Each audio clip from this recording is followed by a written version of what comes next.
Shalom, shalom, puji Tuhan, saudara. Kita mengucap syukur kepada Tuhan yang masih memberikan kesempatan kepada kita. Sama-sama kita boleh datang saat ini untuk beribadah, lebih pada memperingati akan kematian Tuhan Yesus di kayu salib.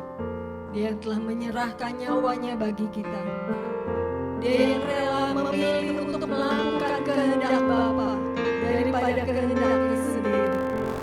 Dia yang sudah menyelamatkan kita. Mari kita akan siapkan tubuh, jiwa dan roh kita. Kita mau datang kepadanya, kita mau memuliakan Dia, menaikkan pujian, hormat, syukur untuk kebaikan bagi kita. Haleluya. Kita katakan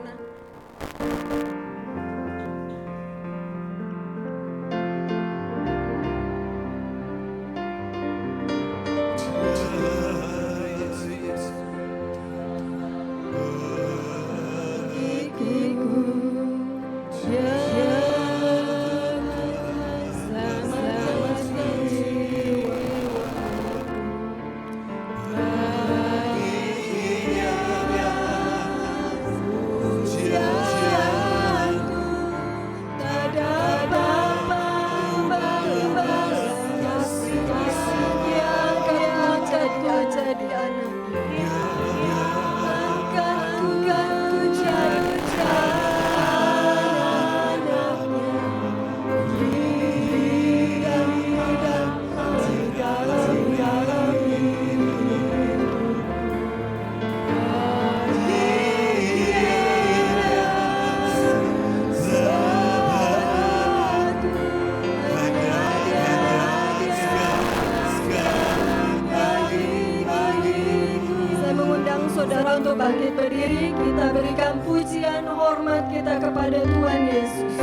haleluya, haleluya, haleluya, haleluya. Oh, haleluya, haleluya, haleluya, haleluya. Kami naikkan pujian, syukur, hormat, kemuliaan bagimu ya Bapa, Allah yang Maha Kuasa.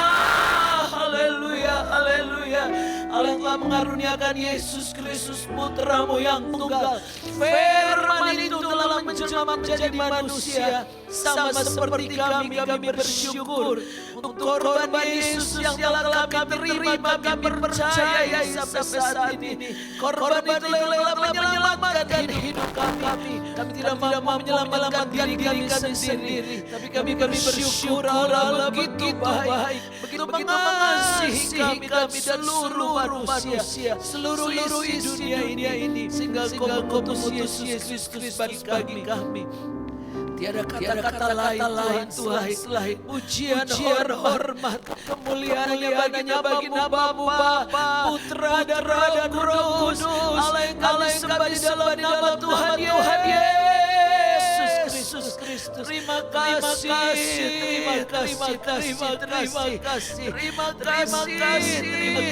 kasih syukur kami atas keselamatan yang telah Kau bagi kami. Haleluya, haleluya.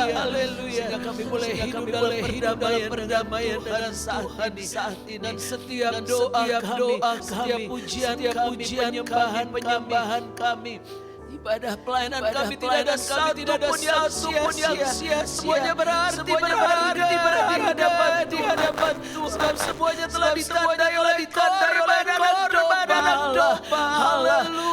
Haleluya, kami berterima kasih. Kami boleh kembali pada sore hari ini memperingati kematian Tuhan kami Yesus Kristus di atas kayu salib. Tidak ada seorang pun manusia yang mau mengambil alih kedudukan kami sebagai manusia berdosa, mengambil alih hukuman yang seharusnya kami terima. Tetapi pribadi Yesus Kristus, Tuhan dan Raja kami, yang tidak menganggap kesetaraan sebagai Allah, sebagai milik yang harus dipertahankan, melainkan Kau telah mengosongkan dirimu dan taat sampai mati di atas kayu salib bagi keselamatan kami. Engkau yang layak segala pujian, kemuliaan Yesus. Haleluya. Satu-satunya pribadi yang kami muliakan, kami hormat, yang kami junjung tinggi. Kami puji dalam ibadah ini. Pribadi firman itu yang menyingkapkan maksud Allah bagi gereja muda akhir zaman. Bekerjalah Tuhan di tengah-tengah kami dengan Roh Kudus-Mu. Ambil alih segala kelemahan, segala keterbatasan manusiawi kami. Oleh urapan Roh Kudus, kami sungguh-sungguh dapat mengalami perhentian yang sejati pada sore hari ini. Terima kasih Bapa. Roh Allah bekerja dengan kuat kuasa. Roh Allah mengurapi kami semua Tuhan. Dimulai dari hamba yang mengambil bagian. Para penyanyi, para pemusik Tuhan, pemegang info multimedia, sound system, Bapak Gembala kami akan menyampaikan firman Allah, dan semua yang hadir pada sore hari ini, baik secara onsite, secara online. Kami semua diurapi dengan urapan yang baru dari Tuhan, oleh urapan Roh Allah sendiri. Sehingga kami boleh sungguh-sungguh mengerti apa yang menjadi kehendak-Mu, apa yang menjadi jalan-jalan-Mu. Untuk kami ikuti di dalam kehidupan kami. Sebab Kau menjanjikan satu kehidupan yang tidak berkekurangan. Tuhan itulah pribadi Tuhan sebagai gembala kami yang baik. Kami bersyukur sore hari ini. Biar Tuhan kuasa-Mu saja yang ada di tengah-tengah kami. Dan kuasa setan iblis tidak dapat di antara kami. Tidak dapat mengganggu kami, melemahkan kami. Membuyarkan konsentrasi kami, fokus dari pribadi Tuhan. Kami usir roh setan iblis. Di dalam nama Tuhan Yesus Kristus, pergi keluar dari tengah-tengah umat darah Tuhan Yesus yang berkuasa bagi tubuh jiwa roh kami. Tempat di mana kami berkumpul saat ini adalah bait-Mu Tuhan. Di mana Engkau bekerja dengan leluasa. Engkau menunjukkan kasih. Engkau menunjukkan kuasa-Mu di tengah. Terima kasih Bapa. Berikan sukacita sorga. Itulah suasana kerajaan Allah ada di tengah. Sore hari ini. Segenap hati, jiwa, dengan kekuatan yang ada pada kami. Kami boleh menyatakan kasih kami kepada-Mu. Lebih dahulu mengasihi dalam nama Tuhan Yesus Kristus gembala kami mempelai pria yang mengasihi kami sudah berdoa dan mengucap syukur. Haleluya, amin.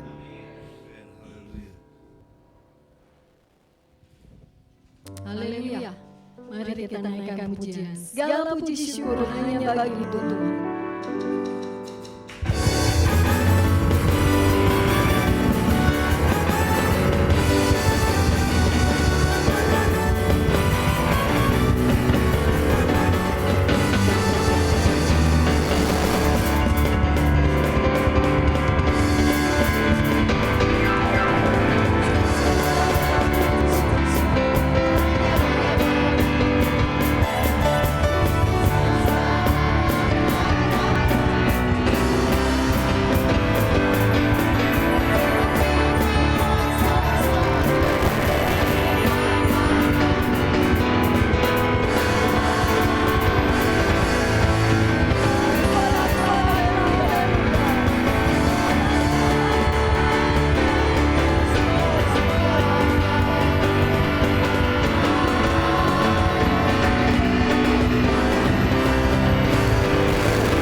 tetap ya saudara.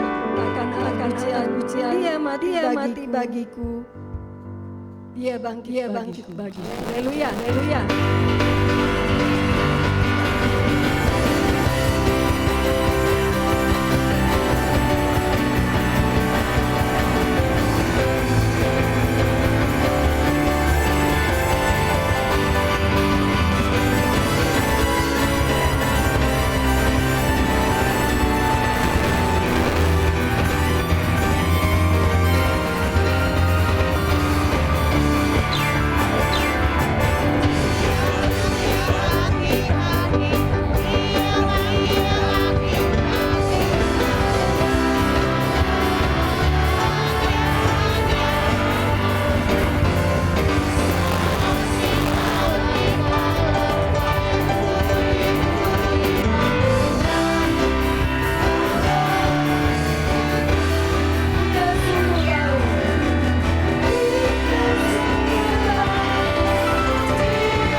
Puji Tuhan. Ya, sangat baik bagi kita ya saudara ya. Kita sudah merasakan kebaikannya. Kebaikan demi kebaikan sudah kerjakan dalam kehidupan.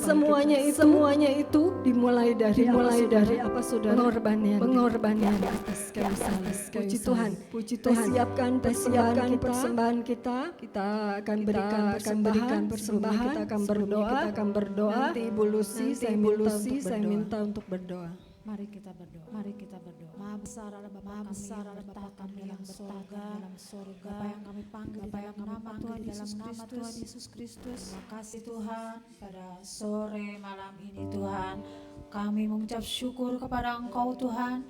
Kami memuji memuliakan Engkau Tuhan. Karena Engkau sudah mati bagi kami Tuhan. Engkau sudah menebus segala dosa kesalahan kami. Terima kasih Tuhan kalau kami boleh memperingati pada sore hari ini Tuhan. Kami mengingat kebesaran Tuhan. Kami boleh menang Tuhan. Kami boleh dimenangkan Tuhan. Terima kasih Tuhan. Sebentar kami Tuhan akan memberi Tuhan bantu pekerjaan Tuhan di gereja kami Kafana Tuhan. Biarlah apa yang kami persembahkan ini Tuhan jadi berkat gereja kami Tuhan. Menjadi kesukaan di dalam Bapa. Bila kami memberi dengan sukacita. Terima kasih Tuhan Yesus. Dekati anak-anak Tuhan yang tidak memberi. Tetap Tuhan memberkati kami semua. Terima kasih Tuhan Yesus. Beri yang terbaik untuk Engkau. Dalam nama Tuhan Yesus Kristus. Kami sudah berdoa dan mengucap syukur. Haleluya. Amin. Mari kita angkat pujilah Tuhan hai jiwaku. Pujilah Tuhan hai badanku.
tidak ada habisnya ya Saudara. Tuhan, kita siapkan hati kita akan mendengarkan firman Tuhan.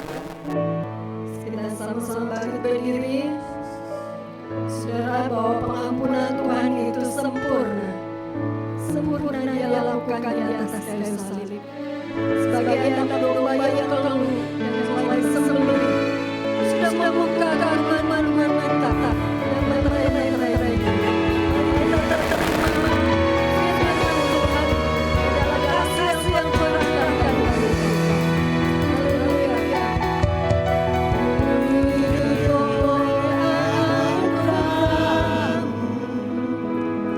Yang terbaik untuk dirimu.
ibadah Jumat di mana kami boleh memperingati kematian Tuhan kurang lebih 2000 tahun yang lalu. Itu adalah korban yang sudah disediakan oleh Allah bagi kami. Engkau sudah menggantikan kami. Seharusnya kami yang harus mati binasa karena dosa dan kesalahan kami. Tetapi karena Tuhan menyediakan korban ganti kami, kehidupan kami pada saat ini adalah kehidupan yang sudah dibenarkan. Sehingga kehidupan kami ini adalah kehidupan yang semakin percaya bahwa kehidupan yang diselamatkan Tuhan. Bapa di sorga, sebentar kami kembali akan mendengar firman Allah yang menjadi dasar kepada kami untuk kami kembali mengobarkan cinta kami kepada Tuhan, untuk mengingat betapa luar biasanya korban Yesus di atas kayu salib Golgota. Bapa di sorga, ajarlah kepada kami pada petang hari ini Tuhan, hati yang mau menerima kebenaran firman Allah, hati yang murni, hati yang lurus, hati yang lembut, dan mempercayai bahwa korban Yesus adalah korban satu-satunya bagi kami yang dapat menyelamatkan manusia. Terima kasih Tuhan. Kami menyerahkan waktu kebenaran Allah untuk dibagi-bagikan setiap kami supaya hidup kami kembali bertumbuh iman percaya kepadamu Tuhan. Kami menyerahkannya ke dalam kasih sayang Tuhan. Dan kami mau usir kuasa iblis jahat yang mencoba mengganggu kami dalam rupa-rupa gangguan, pikiran yang tidak fokus. Kami usir, kami tolak dalam nama Yesus. Darah Tuhan Yesus yang berkuasa memampukan dan memberikan kemampuan yang pasti kepada kami untuk mengerti akan kebenaran-Mu Tuhan. Dan berilah kepada kami Tuhan waktu kami di mana dibentuk di tempat ini untuk mengadakan retreat tidak akan kembali dengan sia-sia. Kami percaya apa yang kami korbankan, yaitu bagaimana tubuh kami sudah kami bawa ke tempat ini. Kami mau supaya kami mendapatkan lawatan, mendapatkan satu perubahan hidup bagi Tuhan. Terima kasih terpujilah namamu besar kuasa. Di dalam nama Tuhan Yesus Kristus, Engkau gembala kami yang baik, kepala gereja, mempelai pria yang mengasihi kami, peralaskan doa dan sembahyang. Haleluya. Amin. Puji Tuhan. Shalom Bapak Ibu Saudara. Selamat kita berjumpa dalam kasih Tuhan Yesus Kristus dalam ibadah Jumat Agung. Saya tarik kursi dulu ya saudara ya. Karena mimbarnya kerendahan ini. Jadi daripada saya bungkuk ya, lebih baik duduk. Nah kalau duduk biasanya lebih lama ya. Puji Tuhan. Ini kan di depan ini ada dua lilin ya. Sampai lilin habis baru selesai ibadah. Haleluya. Jadi yang pasang lilin yang jawab. Shalom saudara sehat semua. Kita bersuka cita kembali kita boleh bersyukur kepada Tuhan. Kalau pada tahun ini kita boleh merayakan retreat Paskah. Ya kita bertahun-tahun kita mengadakan Paskah kecuali waktu pandemi kita mengadakan ibadahnya secara online di rumah masing-masing. Saya percaya Tuhan memberikan kesempatan kepada kita untuk katakanlah 2 kali 24 jam kita bersama-sama di tempat ini belajar tentang kasih Tuhan ya saudara. Paskah adalah sebuah pintu. Kalau di dalam bahasa Ibraninya Pesah yaitu pintu yang terbuka di mana orang Israel yang hampir kurang lebih 400 tahun diperbudak di tanah Mesir. Kemudian lewat kemurahan Tuhan mereka mendapatkan kembali sebuah harapan ya saudara ya. Yaitu yang namanya Paskah. Yaitu satu tanda kelepasan. Bagaimana orang-orang Israel yang diperbudak itu melalui Paskah mendapatkan satu kelepasan hidup yang baru. Bukan lagi hidup yang diperbudak oleh Mesir, tetapi kehidupan yang mendapatkan satu kelepasan. Itu arti daripada Paskah. Dan saya percaya peristiwa orang Israel secara jasmani, itulah yang menggambarkan juga kepada kita sebagai Israel rohani di zaman ini.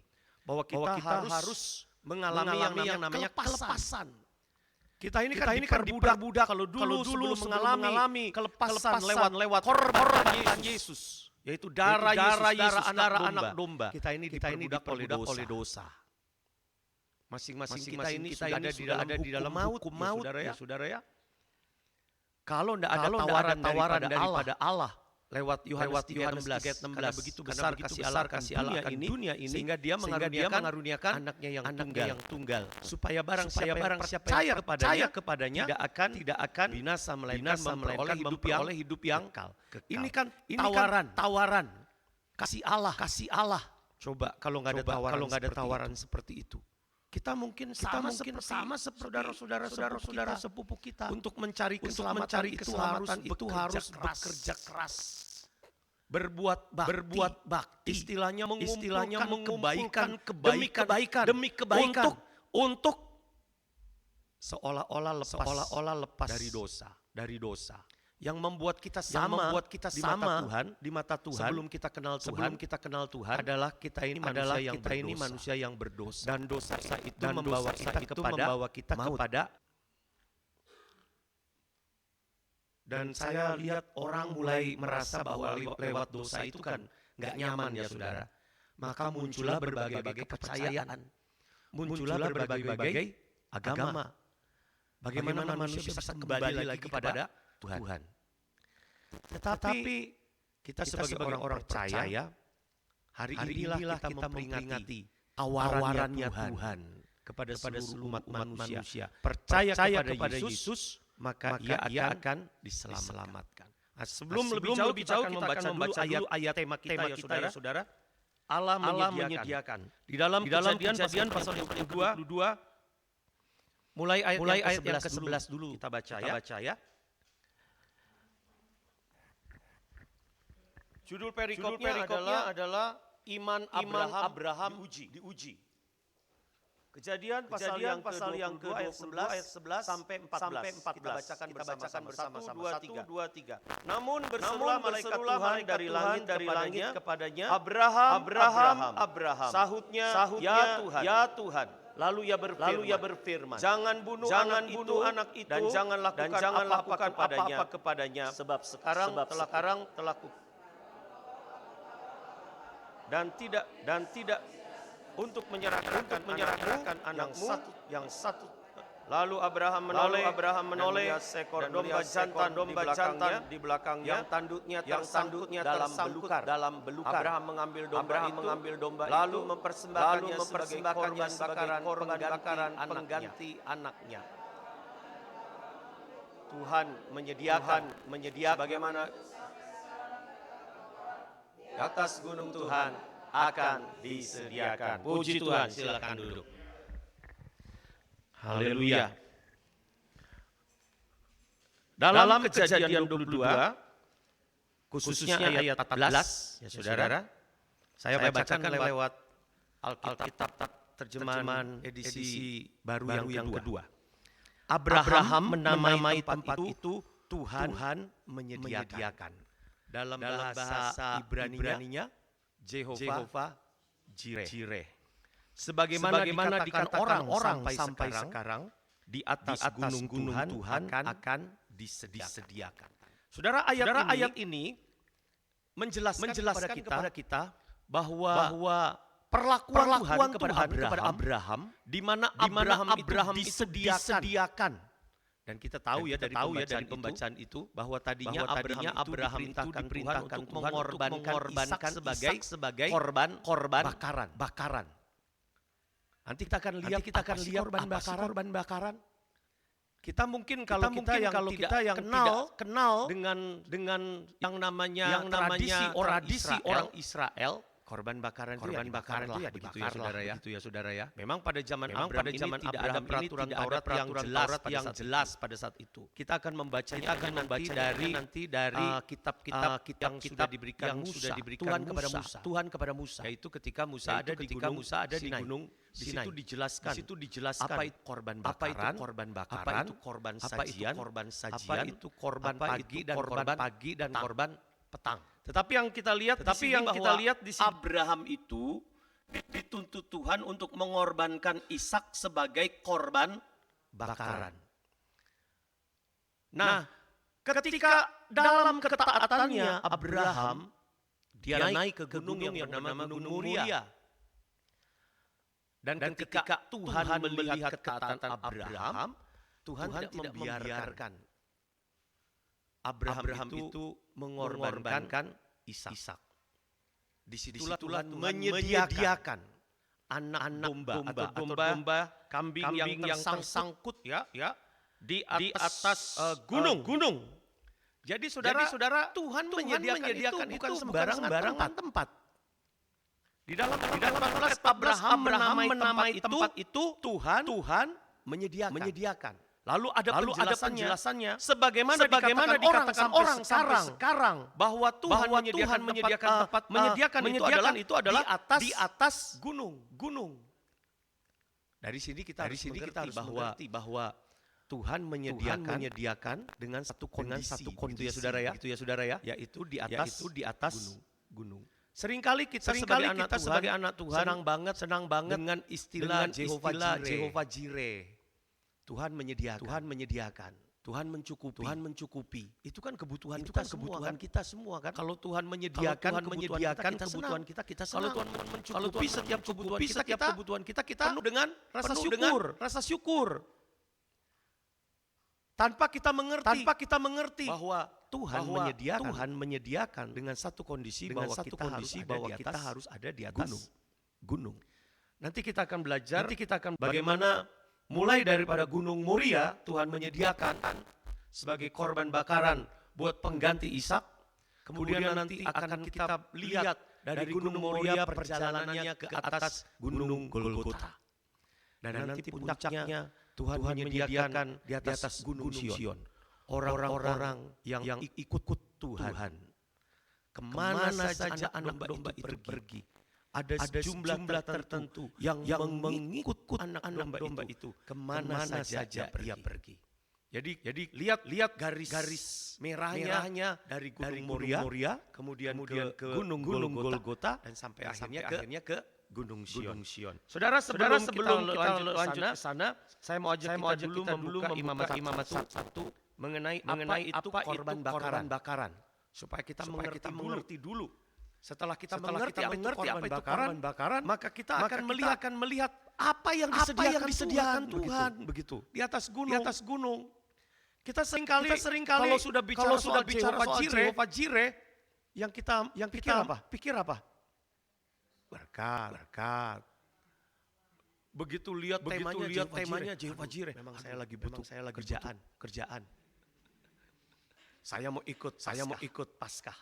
Setelah ikut perayaan retreat Paskah, saya dapat kerjaan. Karena Jehovah enggak salah. Orang yang sekarang ini perlu uang. Saya mau ikut. Karena kalau saya ikut retreat Jehovah Jireh, Allah menyediakan. Berkat yang menjadi konotasi kita kan saudara. Apalagi kalau misalnya kita sekarang ini nggak tahu pelajaran tentang Jehovah Jireh, lalu kemudian kita mendengar dari berbagai siaran TV, media sosial, Jehovah Jireh, amin. Langsung saudara aminkan. Karena intinya adalah Tuhan menyediakan. Dan langsung pasti kalau Tuhan menyediakan, konotasinya apa yang perlu, pasti Tuhan sediakan. Saudara, Tuhan itu menyediakan pengganti Ishak, yaitu korban bakaran. Coba kita lihat belajar apa sih korban bakaran. Jadi kita mengerti yang disediakan Tuhan untuk menggantikan Ishak, yaitu korban bakaran yang nanti kita belajar sampai ke Gunung Golgota, yaitu pribadi anak domba Allah. Imamat 1 ayat 3. Imamat 1 ayat 3. Jikalau persembahannya merupakan korban bakaran dari lembu, ini aturan Taurat ya saudara. Memang waktu zaman Abraham tidak dijelaskan.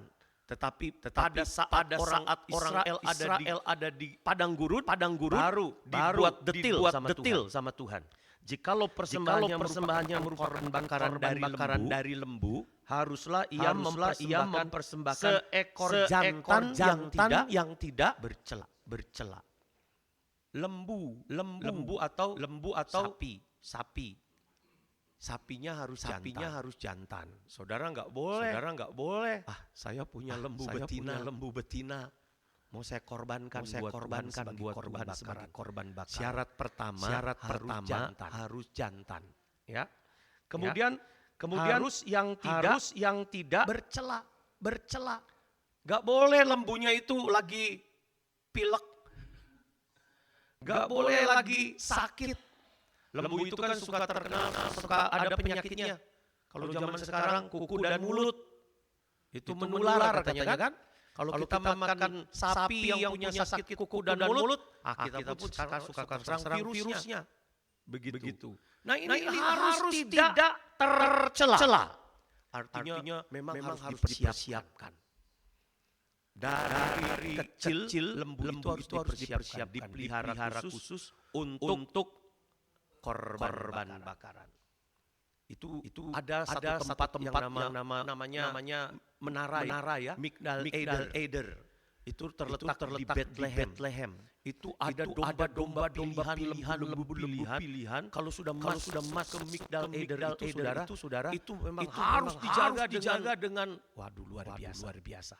Harus mendapatkan perlakuan khusus. Karena domba atau ternak dari Migdal Eder yang nanti akan dibawa ke bait suci sebagai korban persembahan buat Tuhan. Ia harus membawanya ke pintu kemah pertemuan supaya Tuhan berkenan akan dia.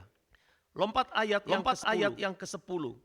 Jikalau persembahannya untuk korban bakaran adalah kambing domba, baik dari domba maupun dari kambing, haruslah ia mempersembahkan seekor jantan yang tidak bercela. Jadi syarat untuk korban bakaran dari fisiknya saja itu sudah jelas. Jantan kemudian tidak bercela. Nanti ditambah kalau saudara lihat di dalam Imamat 1 ayat 14 itu boleh burung tekukur. Burung tekukurnya pun harus jantan dan tidak bercela. Itu keadaan fisiknya dulu saudara. Jantan dan tidak bercela. Lalu kemudian Imamat 1 ayat 5 sampai 6. Kemudian haruslah ia menyembelih lembu. Ini caranya. Kalau tadi fisiknya Ayat 5 dan 6 ini caranya. Haruslah ia menyembelih lembu di hadapan Tuhan dan anak-anak Harun. Imam itu harus mempersembahkan darah lembu itu dan menyiramkannya pada sekeliling mesbah yang di depan kemah pertemuan. Ayat 6, saudara baca.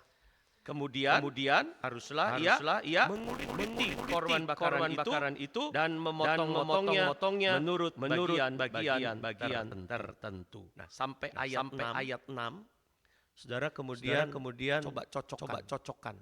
Kalau misalnya Tuhan meminta Abraham untuk menjadikan Ishak sebagai korban bakaran. Kira-kira tega nggak, saudara? Jadi Ishak itu bukan cuma harus ditusuk kemudian mati. Tapi syarat sebagai korban bakaran itu dia harus dipotong-potong, dikuliti dulu. Tega nggak, saudara? Tiba-tiba muncul hari ini, nanti besok pagi. Ko Anton, coba persembahkan anakmu yang sulung, Steve, sebagai korban bakaran. Waduh, yang sudah kepikiran itu harus dipotong, dikuliti, kemudian dibagi-bagi, dimutilasi ya. Ini kan kalau kita pikirkan, Allah itu kejam banget ya. Allah kita itu sadis banget ya.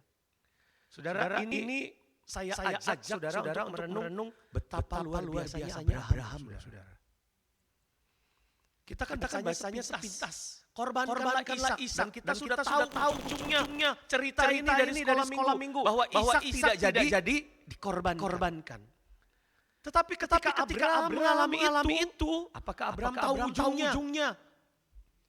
Alkitab hanya mencatat Abraham tahu secara pasti bahwa Tuhan yang dia sanggup membangkitkan orang dari kematian. Yang dia tahu imannya itu belum sampai kepada Allah menyediakan. Yang dia tahu imannya itu sekalipun nanti Ishak mati sebagai korban bakaran, tapi Allah sanggup membangkitkan Ishak dari antara orang mati. Itu yang dia tahu. Tetapi prosesnya itu, nah, saya sudah tidak bisa merasakan betapa bebannya berat. Akibat apa saudara? Akibat dosa. Kalau saudara baca pasal-pasal sebelumnya, Abraham itu kan mendapat pilihan menjadi orang percaya, menjadi orang pilihan Tuhan. Dari tanah Ur dia dipanggil kan saudara, untuk kemudian ke Haran, baru ke Kanaan. Apakah Tuhan tidak tahu bahwa Abraham itu nanti akan berbuat dosa? Tahu. Dosa apa yang dia lakukan? Ketidaktaatan. Ketika Tuhan menjanjikan bahwa Ishak dari keturunanmu secara sah, yaitu dari istri Sarah akan keluar benih. Dan kemudian Tuhan katakan dari benih itu ya bintang-bintang di langit. Seperti itulah keturunanmu. Pasir di laut, seperti itulah keturunanmu. Tapi kemudian ditunggu sampai Abraham lanjut usia. Memang sudah lanjut usia juga kan saudara. Dikatakan oleh Tuhan Sarah itu sudah mati pucuk. Sudah lewat masa-masanya untuk melahirkan. Sudah 90 tahun. Abraham sudah 100 tahun. Orang tua rohani kita aja di tempat ini yang paling lanjut usia siapa? Dulu kan Bapak Ginting. Sekarang Om Yusuf Suhairi. Kalau yang perempuan siapa ya? Tante Yusuf usia berapa? 81 ya. Berarti saudara bayangkan nanti 9 tahun lagi Tante Yusuf akan hamil begitu. Ada ya Tante Yusuf ya? Ikut ya. Tante Yusuf akan hamil gitu. Dulu kan saya suka kasih ilustrasinya Mama Ginting. Kalau sekarang kan bapaknya sudah hamil kan, tiba-tiba hamil kan aneh. Kalau Tante Yusuf kan masih ada Bapak Yusufnya. Tapi kemudian umur segini terus hamil. Kira-kira jadi bahan tertawaan saudara enggak? Beresiko kan saudara. Dulu istri saya saja hamil Kayla usia 40 ya. Itu kata dokter beresiko. Kehamilan di usia 40. Apalagi ini Sarah 90 saudara. Untuk sampai ke sana Sarah enggak sabar. Sehingga kemudian lahirlah satu ide. supaya Abraham itu kawin dengan gundik-gundiknya. Itu cara-cara manusia. Dan anehnya Abraham ikut aja saudara. Padahal Abraham tahu bahwa bukan dari Hagar Tuhan menjanjikan. Tapi kenapa ikut aja? Ya namanya laki ya. Namanya laki. Kebetulan istrinya menyetujui. Kan begitu. Ko Anton. Kalau tiba-tiba kata silakan Ko Anton ambil lagi satu. Kira-kira nurut nggak? Oh, mulai tanya-tanya Ko Anton. Ko Anton langsung bilang sama Bulusi. Boleh? Ini ketidaktaatan ya saudara. Ini ketidaktaatan dan sepertinya tidak percaya sama janji Tuhan. Sehingga harus ada yang namanya ujian. Iman Abraham diuji. Saudara lihat perikop sebelumnya, di situ ada bahwa disebut bahwa Abraham itu bapak orang percaya. Kenapa kok sampai pasal 22 harus diuji lagi? Karena dia sempat jatuh dalam dosa ketidaktaatan. Disinilah Tuhan sedang menggambarkan kepada kita bahwa rencana Manusia ini yang sudah jatuh dalam ketidaktaatan walaupun sudah beriman. Begitu saudara. Kita ini kan beriman, disebutnya orang beriman ya. Iman kepada siapa? Kepada Tuhan. Dan Tuhannya jelas namanya Tuhan Yesus Kristus. Tetapi yang namanya dosa ketidaktaatan ada saja. Dari yang besar sampai hal-hal kecil. Kita itu cenderung tidak taat dan tidak percaya kepada firman. Untung Tuhan menyediakan. Untung Tuhan kita itu menyediakan ganti ketidaktaatan kita. Jadi ini lebih penting daripada berkat, saudara. Kalau kita mengerti bagaimana Tuhan menyediakan korban ganti kita, betapa bersyukurnya kita. Sehingga kita tidak lagi merasa bahwa Tuhan itu wajib, Jehovah Jireh. Tuhan itu wajib menyediakan bagi kita kebutuhan kita. Sebagai orang percaya, saya pasti diberkati.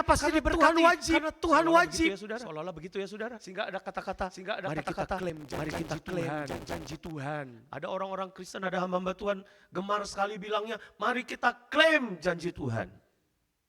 Klaim itu kan menuntut ya. Dituntut seperti di perjanjian atau di pengadilan. Ayo kita klaim, ayo kita tuntut. Klaim itu kan seolah-olah ada orang yang belum atau tidak mampu ngasih janji. Sudah PHP begitu, pemberi harapan palsu. Nah, PHP inilah yang harus diklaim. Kan begitu saudara. Kita selalu menganggap Tuhan juga harus diklaim. Karena dia sudah berjanji kepada kita untuk memberkati kita. Kalau kita mengerti bahwa Tuhan menyediakan korban bakaran kita, maka apa yang sebetulnya menjadi harapan, keinginan di dunia ini, itu akan jadi pudar, saudara. Dibanding dengan kemuliaan yang Tuhan sediakan bagi kita. Seharusnya kita yang dikuliti. Seharusnya kita yang dipotong. Karena kita harus menjadi korban bakaran. Bahkan selanjutnya Imamat 9 cukup sampai di situ saudara.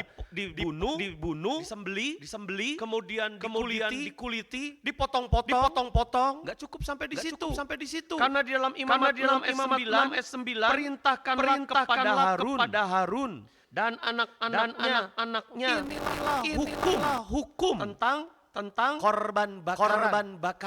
Korban bakaran itu harus tinggal di atas perapian, di atas mesbah semalaman sampai pagi. Dan api mesbah haruslah dipelihara, menyala di atasnya. Jadi korban bakaran setelah disembelih, kemudian dikuliti, kemudian dipotong menjadi beberapa bagian. Dan bagian-bagian itu harus dibakar semalam-malaman. Kira-kira kalau sudah dibakar semalam-malaman, sisanya apa saudara? Abu. Sudah tidak ada lagi. Dan ini yang harus dihadapi oleh Abraham terhadap Ishak anak-anaknya. Dengan perkataan lain, kalau pada saat Allah tidak menyediakan, Ishak habis. Keturunan Abraham habis saat itu saudara. Sudah nggak ada yang bisa dibanggakan. Hanya Abu. Anak yang dinantikan. Tapi kemudian hanya bisa jadi Abu. Tuhan mau mendidik Abraham akibat dosa. Kita nggak dapat apa-apa saudara. Akibat ketidaktaatan kita nggak dapat apa-apa. Tetapi sekali lagi untung Tuhan menyediakan.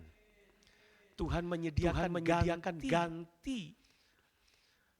Tiba-tiba Abraham bisa menengok ke belakang. Dan kemudian dia lihat ada kambing, domba tersangkut tanduknya. Kalau ada tanduk berarti jantan tidak bercelah. Langsung Abraham tahu itu Tuhan menyediakan. Itu pengalaman Gunung Moria. Pengalaman Gunung Moria artinya berbicara soal cinta untuk rumah Tuhan itu. menghanguskan. Ya, ini pernah dikatakan oleh Yesus di dalam Yohanes 2 ayat 17. Maka teringatlah murid-muridnya bahwa ada tertulis, cinta untuk rumahmu menghanguskan aku. Saudara, anak domba yang disediakan oleh Allah di atas gunung Moria, itu yang diganti, atau maaf, itu yang menggantikan Ishak. Itu yang harus disembelih, kemudian dikuliti, kemudian dipotong-potong, dan kemudian dibakar di atas api sampai semalam-malaman. Dalam tempo satu malam, anak domba itu sudah jadi abu-abu. Itu bukti cinta terhadap rumahmu menghanguskan aku. Siapa rumah Tuhan itu, saudara? Ya kita rumah Tuhan. Karena begitu besarnya Tuhan mengasihi kita, sehingga dia rela jadi abu buat kita. Itu yang disediakan Tuhan, saudara. Kalau Tuhan cuma menyediakan berkat yang tadi saya katakan, Dia mampu menyediakan pekerjaan mudah sekali. Menyediakan berkat uang banyak, kendaraan, rumah, mudah bagi Tuhan. Lebih mudah menyediakan berkat, merelakan anaknya jadi abu, saudara. Tapi Tuhan mampu menyediakan anaknya jadi untuk keselamatan kita. Sekarang kita akan lihat ya saudara, di dalam kita lihat tadi sudah korban bakaran. Sekarang kita akan lihat mulai daripada Bukit Moria, Kejadian 22 ayat 2. Ini pengalaman Bukit Moria. Firman-Nya, ambillah anakmu yang tunggal itu yang kau kasih yakni Ishak, pergilah ke tanah Moria dan persembahkanlah di sana sebagai korban bakaran pada salah satu gunung yang akan kukatakan kepadamu. Lalu kita lihat tadi ayat 11, tetapi berserulah malaikat dari langit kepadanya, Abraham, ya Tuhan. Ayat 12, lalu ia berfirman, jangan bunuh anak itu dan jangan kau apa-apakan dia, sebab telah ku ketahui sekarang bahwa engkau takut akan Allah dan engkau tidak segan-segan untuk menyerahkan anakmu yang tunggal kepadaku. Lalu Abraham menoleh dan melihat seekor domba belakangnya yang tersangkut dalam belukar. Abraham mengambil domba itu lalu mengorbankannya sebagai korban bakaran pengganti anaknya. Ayat 14. Dan Abraham menaik tempat itu Tuhan menyediakan. Sebab itu sampai sekarang dikatakan orang di atas gunung Tuhan akan disediakan. Ini tempatnya jelas di atas gunung Moria. Pengalaman Gunung Moria ini ya saudara, karena tadi kita tahu bahwa Abraham mulai tidak taat ketika Sarah menawarkan alternatif lain untuk memberikan keturunan. Saudara mau saya ajak lagi dalam Kejadian lagi dalam Kejadian 22 ayat 17. Maka aku akan memberkati engkau berlimpah-limpah dan membuat keturunan sangat banyak seperti bintang di langit dan seperti pasir di tepi laut, dan keturunanmu itu akan menduduki kota-kota. Ayat 18, oleh keturunanmu lah semua bangsa di bumi akan mendapat berkat karena engkau mendengarkan firman-Ku. Jadi ketika Tuhan menjanjikan keturunan kepada Abraham, tidak berhenti sampai di situ bahwa ada keturunan yang namanya Ishak. Tetapi ayat yang ke-18 kita harus baca secara mengerti, oleh keturunanmu lah. Oleh Ishak lah semua bangsa di bumi akan mendapat berkat karena engkau mendengarkan firman. Ini upah ketaatan Abraham loh saudara. Upah ketaatan Abraham itu sampai kepada kita sekarang. Kalau Abraham mendengarkan firman Tuhan, kalau Abraham taat kepada firman Tuhan, keturunannya itu akan mendapat berkat. Bukan cuma keturunan secara jasmani yaitu bangsa Israel, tetapi semua bangsa di bumi. Lewat apa? Lewat Ketaatan apa? Abraham. Jadi saudara bayangkan, Kalau misalnya Abraham kemudian dia jatuh dalam ketidaktaatan dan kemudian ketika Abraham diuji dia nggak lulus. Nggak lulus nih saudara. Katakanlah dia nggak mau Ishak itu dikorbankan. Apalagi ketika dia berpikir harus dikuliti, harus dibakar. Enggak, ini Tuhan yang aneh. Saya tidak mau ikuti Tuhan seperti ini. Lalu dia enggak taat sama keselamatan jatuh kepada kita enggak, saudara? Enggak. Ya, keselamatan itu enggak akan jatuh kepada kita. Karena janji Tuhan, oleh keturunan mula semua bangsa di bumi akan mendapat berkat. Karena engkau mendengarkan firman-Ku. Jadi ketika Abraham mulai mau kembali taat kepada firman, apapun resikonya dia harus korbankan Ishak. Dan kemudian Tuhan menyediakan itu berkat sampai kepada kita, saudara. Jadi Abraham kembali lagi kepada pribadi yang taat ketika Tuhan menyediakan. Sudah pernah jatuh dalam ketidaktaatan, tetapi lewat proses ujian Tuhan menyediakan Abraham itu kembali lagi menjadi pribadi yang taat di hadapan Tuhan.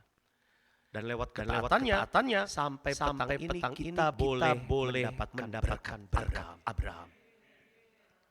Jadi lihat kronologisnya begitu saudara. Kronologisnya. Kemudian kita akan lihat di Bukit Golgota. Bukit Golgota di dalam Yohanes 1:29. Pada keesokan harinya Yohanes datang kepadanya dan ia berkata, lihatlah anak domba Allah yang menghapus dosa dunia. Ini baru pertama kali diperdengarkan. Memang ketika Yesus lahir ada kata-kata malaikat kepada Maria. Namanya dia Yesus. Karena ia yang akan menyelamatkan umat dari dosa. Umatnya itu Israel. Tetapi pada saat itu Maria nggak tahu dengan cara bagaimana anaknya ini akan menyelamatkan umat manusia. Dengan cara bagaimana Yesus itu akan menyelamatkan umatnya. Baru di dalam Yohanes 1:9 mulai dibuka sedikit ini saudara. Lewat nubuatan daripada Yohanes. Dikatakan begini, lihatlah anak domba Allah yang menghapus dosa manusia. Ini sebetulnya kita ini kan bukan lahir dari kalangan Israel ya saudara. Orang Yahudi, jadi kita tahu. Mungkin ketika baca lihatlah anak domba Allah, ya sudah begitu aja. Julukan Yesus anak domba begitu. Tapi kalau kita lahir sebagai orang Israel, begitu Yohanes Pembaptis bilang, lihatlah anak domba Allah. Orang Israel langsung tahu. Anak domba yang dipersiapkan di Migdal Eder itu hanya siap untuk satu tugas, yaitu dikorbankan. Jadi korban bakaran. Jadi perkataan Yohanes Pembaptis pada Yohanes 1:9 itu sebetulnya geger apa geger? Bikin geger begitu saudara. Ya. Bikin geger. Tiba-tiba Yohanes muncul Yesus. Lalu tiba-tiba katakanlah anak ini kan cuma sekedar anak domba. Coba kalau misalnya diganti dengan kata-kata begini. Lihatlah, itu yang akan mati dibunuh.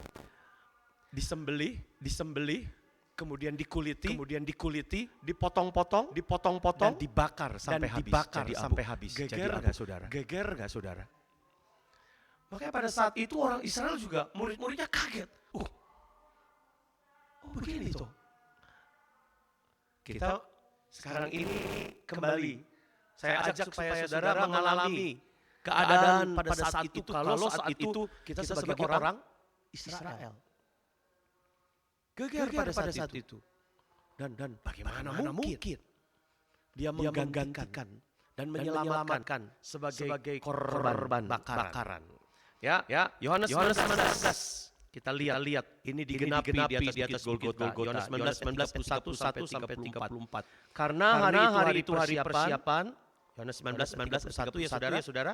Karena hari itu hari persiapan dan supaya pada hari mayat-mayat itu tidak tergantung pada kayu salib, sebab itu adalah hari yang besar. Maka datanglah orang-orang itu kepada Pilatus dan meminta kepadanya supaya kaki orang-orang itu dipatahkan dan mayat-mayatnya diturunkan. Ayat 32. Maka datanglah prajurit lalu mematahkan kaki orang yang pertama dan kaki orang yang lain yang bersama-sama dengan Yesus. Tetapi ketika mereka sampai kepada Yesus dan melihat bahwa ia telah mati, mereka mematahkan kakinya. Tetapi seorang dari antara mereka melambungnya dengan tombak dan segera mengalir keluar darah dan air.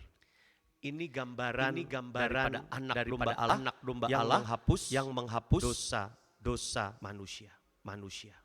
Jadi mulai daripada Tuhan menyediakan di Gunung Moria sampai akhirnya digenapi lewat kematian Yesus di atas kayu salib. Di atas Gunung Golgota Tuhan menyediakan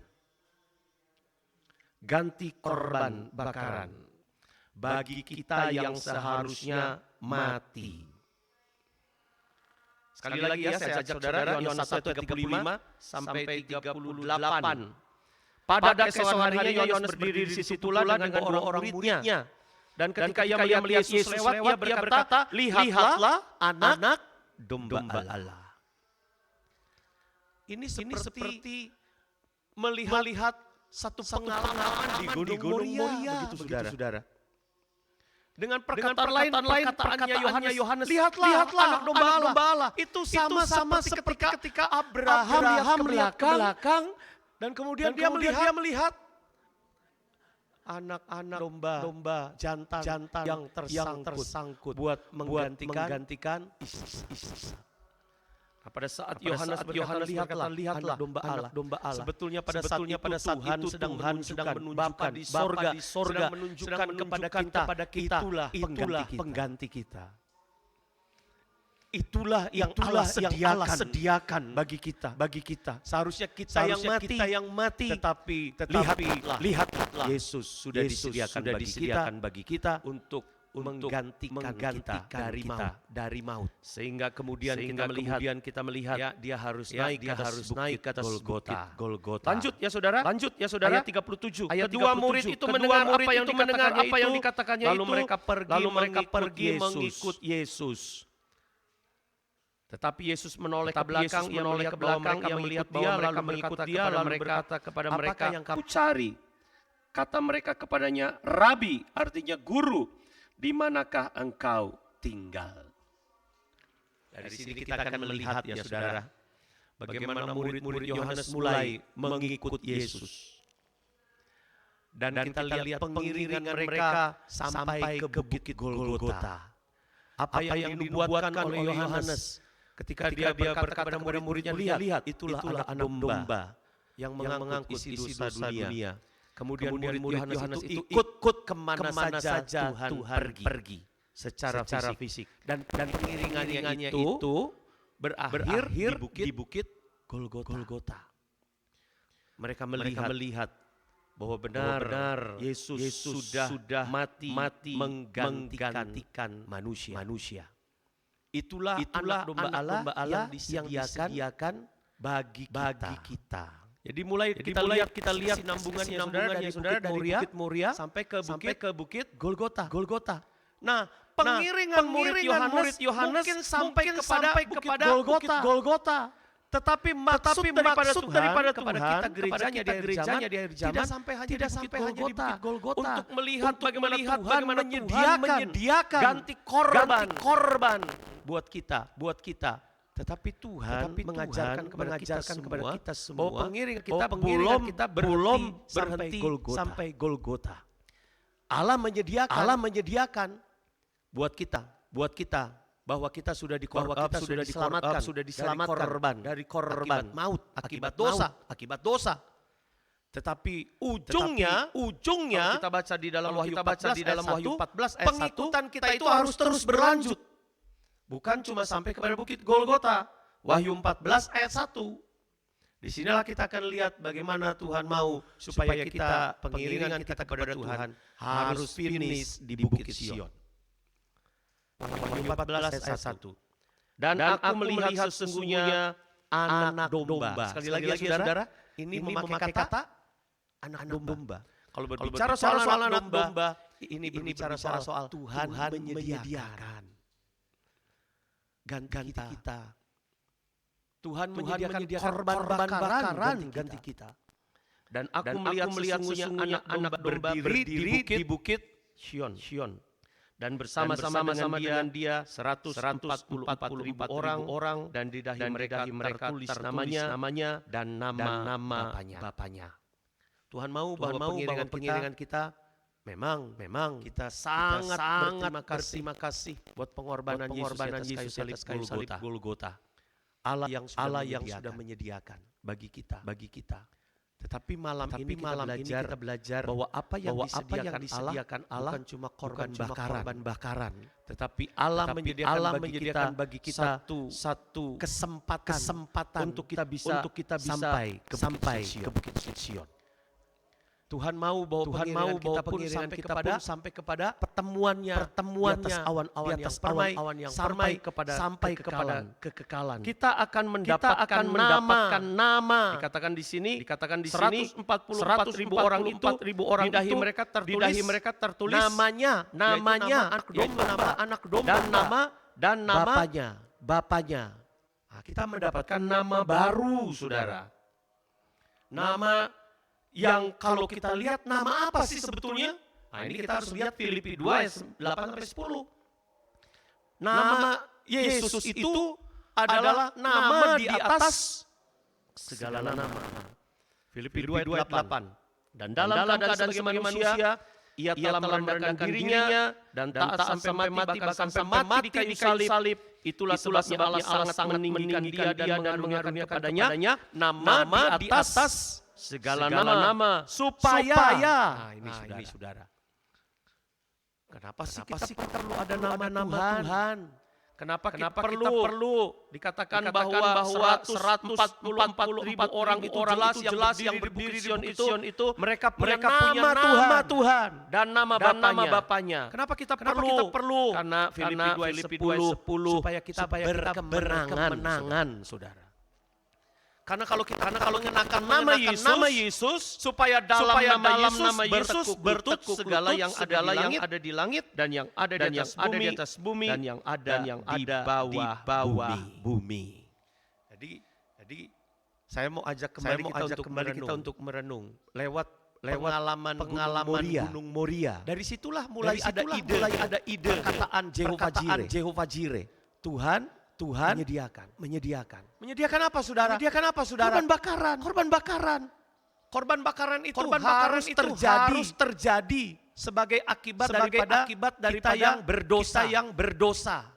Harus mengalami yang namanya dosa adalah maut. Habis. Kalau tidak ada Allah menyediakan, habis kita ini, saudara. Siapapun yang tidak percaya kepada anak domba yang telah disediakan Allah, habis. Betapapun baiknya dia, betapapun beramalnya dia, benar dan salehnya dia, di luar Yesus habis. Jadi abu. Tetapi untung Allah kita penuh kemurahan. Dia menyediakan Yesus. Jadi kalau berbicara sekarang ini Jehovah Jireh, lihatlah anak domba Allah yang sudah meninggikan kita.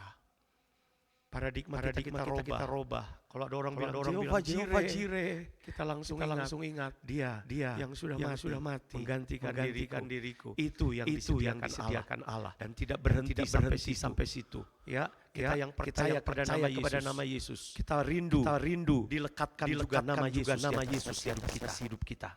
Karena itulah yang menjadi modal, yang menjadi kekuatan kita dalam perjalanan iman percaya kita berjalan dari Bukit Golgota sampai ke Bukit Sion. Lewat nama Yesus bertekuk lutut semua yang di langit, di bawah bumi dan di atas bumi. Ini modal. Nanti hari Minggu kita akan mendengar bagaimana caranya untuk bisa tetap kita itu melekat nama Yesus di atas kehidupan kita. Sehingga kehidupan kita itu selalu berkemenangan demi kemenangan. Saudara ini diajak Tuhan untuk melihat teladan daripada orang-orang tua kita. Di dalam kitab Ibrani, lihat teladan pemimpin-pemimpin kita yang sudah duluan. Diajak melihat teladan orang-orang percaya. Dalam kehidupan orang percaya ada yang namanya jatuh bangun, saudara.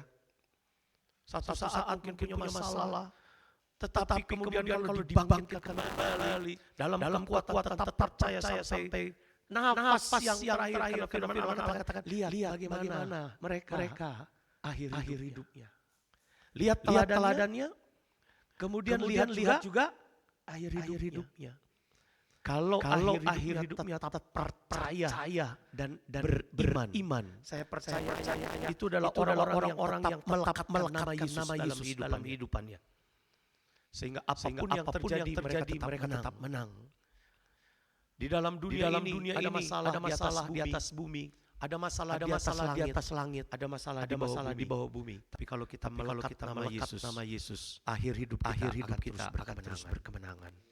Memang mungkin tidak bisa lepas dari masalah. Tetapi kalau kita tetap setia, tetap melekatkan nama Yesus dalam kehidupan kita, akhir hidup kita akan boleh menjadi teladan. Tetap percaya kepada Tuhan. Finish kita di Bukit Sion. Start kita di Bukit Golgota. Tetap Allah menyediakan segala sesuatu yang kuperlu. Tuhan memberkati kita. Saya tutup firman Tuhan pada malam hari ini. Ya, saudara, masuk dalam perjamuan asa yang kudus. Para pemain musik boleh maju ke depan, nyanyikan sebuah pujian.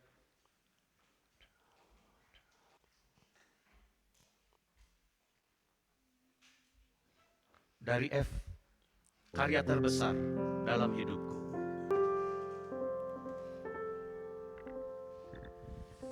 Kasih yang terindah, hati yang mulia, hanya ku tahu Yesus.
besar. Karya Yesus di atas kayu salib Golgota. Pengorbanan Yesus yang menyelamatkan kita. Itulah harta yang tidak ternilai. Sudah memiliki harta itu. Mari kita hargai Tuhan Yesus di atas kayu salib Golgota. Karena yang sekian Allah bagi kita. Jehovah Jireh. Allah menyediakan korban yang tidak sia-sia. Mari kita bersyukur.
kami tidak melihat betapa harta yang terbesar sudah Tuhan berikan kepada kami.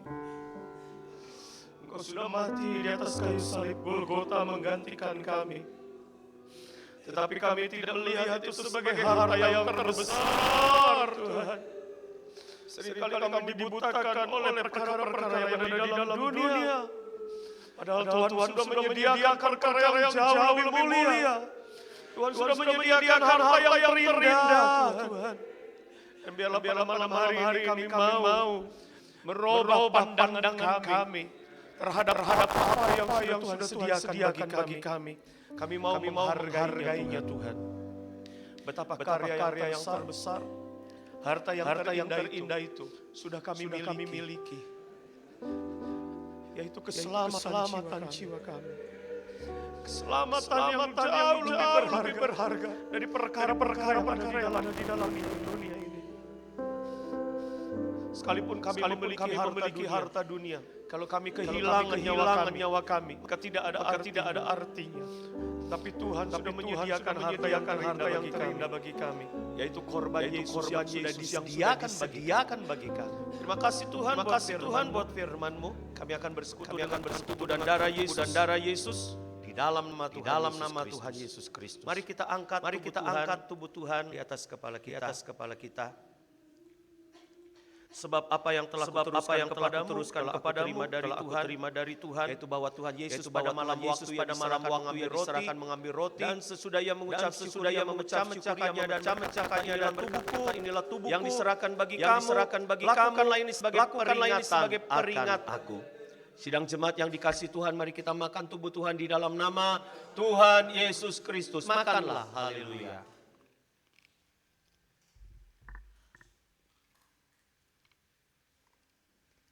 Haleluya, puji Tuhan.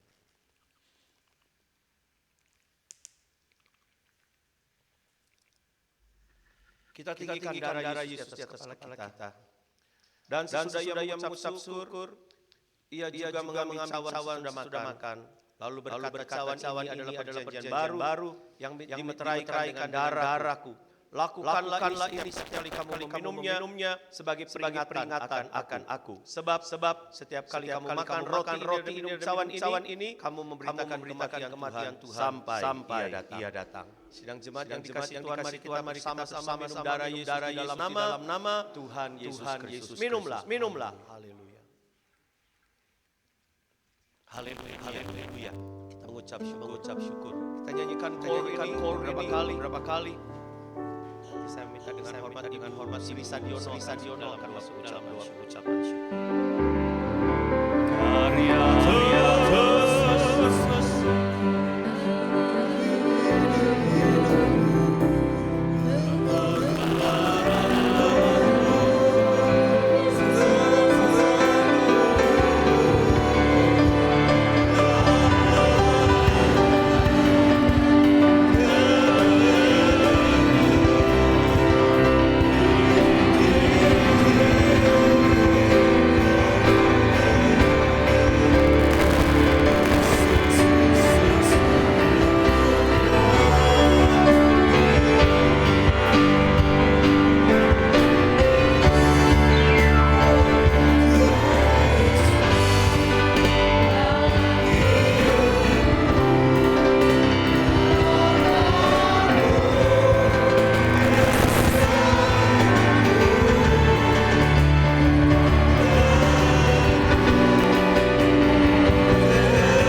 haleluya, haleluya, haleluya, haleluya, haleluya, Yesus.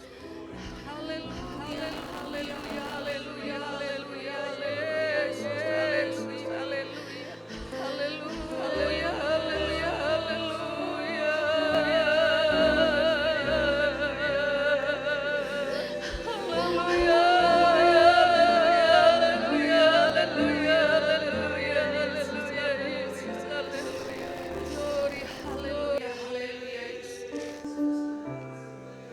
Bapa kami yang bertahta dalam kerajaan surga, puji dan syukur Tuhan pada malam hari ini Tuhan. Kami telah mengadakan ibadah Tuhan, ibadah yang sejati Tuhan, ibadah yang mengenang Tuhan atas kematian-Mu Tuhan. Kami juga mengucap syukur, terima kasih Tuhan.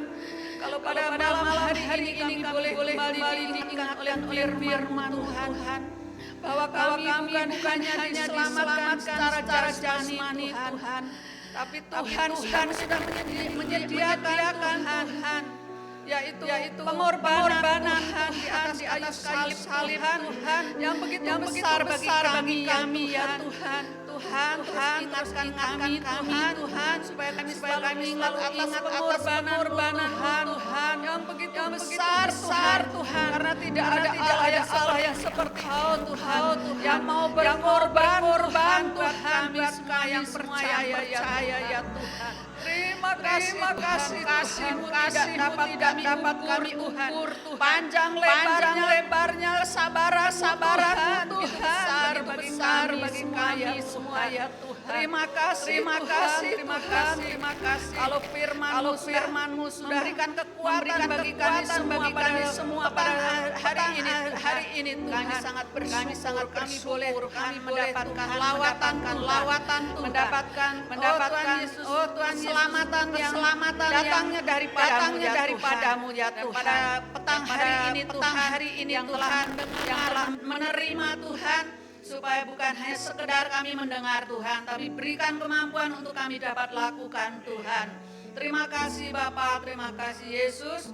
Kami mengucap syukur, terima kasih rohani kami sudah diurapi oleh kuasa Roh Kudus-Mu, bahkan firman-Mu itu Tuhan yang semakin menghidupkan rohani kami yang lemah ini ya Tuhan. Kami juga mengucap syukur, terima kasih Tuhan sudah ambil alih segala kelemahan kurangan kami pada malam hari ini melalui ibadah Tuhan, meringati kematian Tuhan. Tapi Engkau tidak mati selama-lamanya Tuhan. Engkau bangkit bagi kami Tuhan di hari yang ketiga Tuhan. Terima kasih Bapak, terima kasih. Kami beruntung Tuhan. Kami dipilih, dipanggil oleh Tuhan. Tuhan juga memberikan ke kami bekerja di kerjaan anggur sehingga kami mendapatkan Tuhan Yesus berkat yang melimpah ya Tuhan, yaitu berkat rohani ya Tuhan. Tuhan memberkati pelayan pada malam hari ini Tuhan. Singer bahkan multimedia semuanya Tuhan sudah memberkati yang datang pada sore hari maupun yang melewati online Tuhan. Bapak Gembala Tuhan yang sudah menyampaikan firman. Tambah hikmat marifat supaya Bapak Gembala terus dapat firman yang kami mengerti Tuhan, bukan hanya sekedar benar-benar kami lakukan bahwa Engkau mati buat kami yang percaya kepada Tuhan. Terima kasih Yesus. Kami berdoa juga Tuhan, karena pada sore petang ini Tuhan, khususnya juga untuk Edel Tuhan yang mengalami sakit Tuhan, kami percaya pada saat ini Tuhan, bilur-bilur-Mu sudah menyembuhkan Tuhan, sudah Kau angkat segala penyakitnya ya Tuhan, sehingga Tuhan kami dapat bersuka cita Tuhan dalam Engkau Tuhan. Terima kasih Bapak, terima kasih Yesus, terima kasih Roh Kudus, sehingga Tuhan darah-Mu tidak akan sia-sia Tuhan, dan darah akan berarti bagi kami semua ya Tuhan. Terima kasih Bapak, terima kasih. Kalau sebentar Tuhan kami akan tutup ibadah kami Tuhan, hanya serahkan ke dalam tangan-Mu. Mungkin juga Tuhan masih ada Tuhan apa yang dikerjakan oleh anak-anak Tuhan juga akan menyertai Tuhan. Terima kasih Bapak kalau yang istirahat tolong berikan kedamaian, ketenangan dalam hati kami. Bangunkan kami kembali hari Tuhan supaya kami dapat berkumpul kembali mengucap syukur kepada Tuhan. Terima kasih Bapak. Dalam nama Tuhan kami Yesus saja kami sudah berdoa dan mengucap syukur. Haleluya. Amin. Tes, haleluya, kita sudah menerima firman Tuhan. Terima kasih Bapak Gembala sudah menyampaikan firman Tuhan. Selalu memberkati keluarga dalam urapan Tuhan. Mungkin ada pengumuman dari seksi acara. Silakan.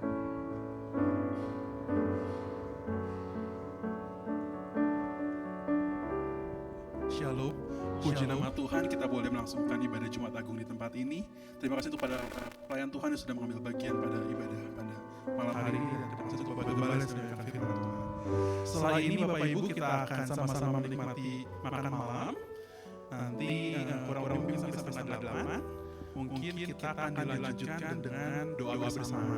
Nah, doa bersama ini akan dilakukan secara berkelompok. Jadi kami para pelayan memberikan wadah bagi kita semua untuk saling menguatkan, saling sharing perlahan, saling mendoakan sama lain agar kita saling melengkapi, agar kita saling meneguhkan sama lain. Jadi setelah malam nanti akan dilakukan doa kelompok. Untuk kelompok yang pertama nanti ada Bapak Gembala, Bapak Ibu Ginting, Bapak Anton, Bapak Iwan, Saudara Andre, Kak Evi, Badwi sama Saudari Paula. Nanti kelompok pertama bisa pakai ruangan ini untuk doa. Selanjutnya untuk kelompok kedua ada Ibu Gembala, ada Ibu Eni, Bapak Samuel, Bapak Joseph, Mikal, Ibu Maria, Yohana dan Daniel bisa menempati bagian depan ruang makan ya, ada kursi-kursi di situ. Nanti untuk kelompok tiga ada Kalita, ada Ibu Herlian, ada Bapak Edi, Bapak Daniel, Joshua, Ibu Lucy, Brian sama Yoel. Nanti di bagian ruang makan bagian belakang, bagian bawah. Pojok ya. Nanti untuk kelompok 4 ada Ibu Erni, ada Ibu Fisher, ada Bapak Jolukas, ada Saudara Stefanus, Ibu Sri, sama ada Edola, nanti bisa pakai di ruang tengah ya. Oke. Nah, jadi jadi yang paling jauh yang muda-muda ya. Jadi untuk yang ibu-ibu orang tua rohani kita dapat di aula ini sama di ruang tengah. Aduh. Iya. Nah, terus jadi kelompok ini juga bakal dipakai untuk besok kita acara untuk main games. Jadi nanti mohon dibantu ditunjuk kelompoknya siapa, nama kelompoknya apa, yel-yel juga boleh apa. Jadi besok siang kita akan sama-sama main games, kita sama-sama mau mendekatkan diri lagi sama lain untuk kita sama-sama saling menguatkan ya saudara. Nah terus jangan lupa besok pagi kita akan berkumpul di Om Yusuf. Ya yang di rumah bisa juga saling berdoa ya. Oma sama opa iya. Saling mendoakan sama lain ya. Oke. Iya jadi besok juga diingatkan besok pagi kita akan doa paginya di tempat ini jam 6 pagi. Mungkin itu aja pengumumannya. Oke, mungkin saya serahkan kepada Tante Herlian. Makasih buat pengumumannya. Selanjutnya saya serahkan kepada Bapak Gembala yang akan menutup ibadah kita.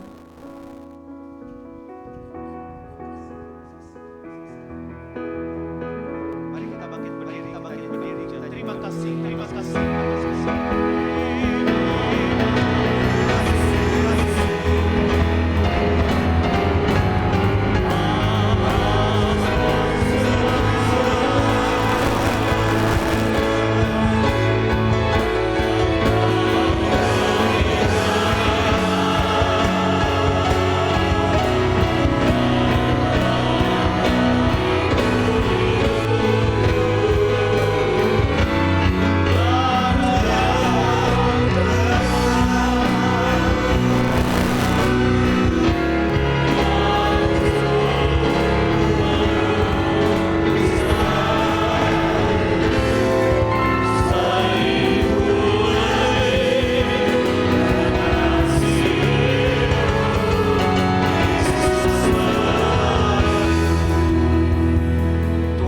memberkati engkau dan melindungi engkau.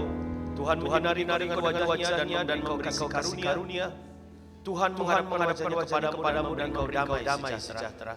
Maka saudara yang kekasih, terimalah firman Allah, anugerah Allah Bapa kasih dan sayang Tuhan Yesus Kristus di dalam Roh Kudus kiranya boleh menjadi bagianmu mulai malam ini panjang malam bahkan sampai Tuhan Yesus datang. Kita aminkan bersama.